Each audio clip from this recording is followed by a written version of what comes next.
प्रभु यीशु मसीह के सामर्थी और जलाली नाम में आज दिनांक 19 नवंबर दिन रविवार को आप सब श्रोताओं का हम स्वागत करते हैं। आज के दिन के लिए जो वचन है लिया गया है उत्पत्ति की पुस्तक उसका 27 अध्याय 41 पद। वचन कहता है, एसाव ने तो याकूब से अपने पिता के दिए हुए आशीर्वाद के कारण बैर रखा। सो उसने सोचा कि मेरे पिता के अंत काल का दिन निकट है, फिर मैं अपने भाई याकूब को घात करूंगा।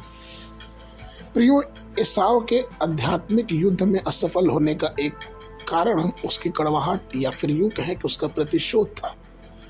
पवित्र शास्त्र पहला पत्रस उसके 3 अध्याय के 9 पद में कहता है, बुराई के बदले बुराई मत करो और न गाली के बदले गाली दो, पर इसके विपरीत आशीष ही दो, क्योंकि तुम आशीष के वारिश होने के लिए बुलाए गए हो। मत्ती उसके 5 अध्याय 23-24 पद इस प्रकार से कहता है,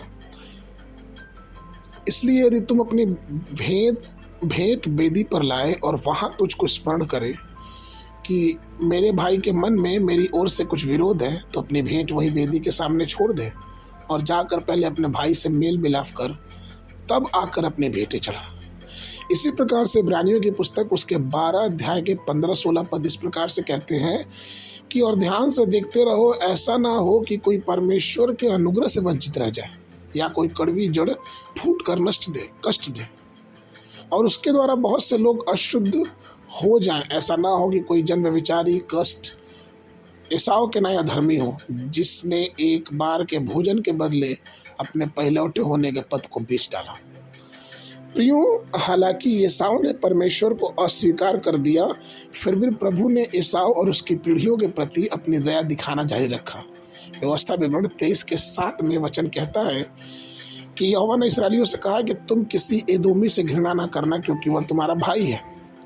गिनती 20 के 18 में वचन कहता है, परंतु एदोमियों ने उसके पास कहला भेजा कि तू मेरे देश में से होकर मत जा, नहीं तो मैं तलवार लिए तेरे सामना करने को निकलूंगा। यहाँ तक कि जब हम राजा हेरोदेस की वंशावली को अध्ययन करते हैं तो इस बात को समझते हैं कि राजा हेरोदेस का वंश एसाव से जुड़ा हुआ है। वही हेरोदेस जिसने यीशु मसीह के जन्म की बात सुनकर बैतलहम और उसके अगल बगल के जिलों के सारे नर बच्चे 2 साल की उम्र से छोटे थे उनको मरवा डाला।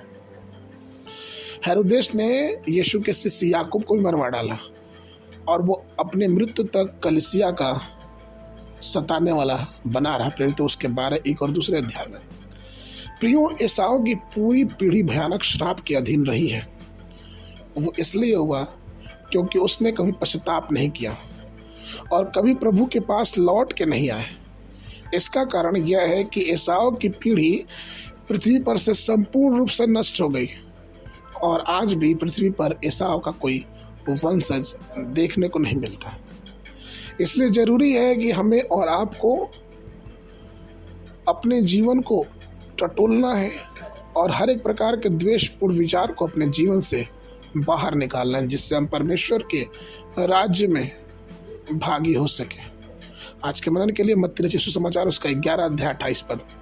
हे सब परिश्रम करने वाले और बोझ से दबे हुए लोगों, मेरे पास आओ, मैं तुम्हें विश्राम दूंगा। बाइबल अध्ययन के लिए सुबह के समय यहेजकेल की पुस्तक उसका 11, 12, 13 अध्याय, शाम के समय याकूब की पत्री उसका 1 अध्याय। परमेश्वर आप सबको आशीष देवे।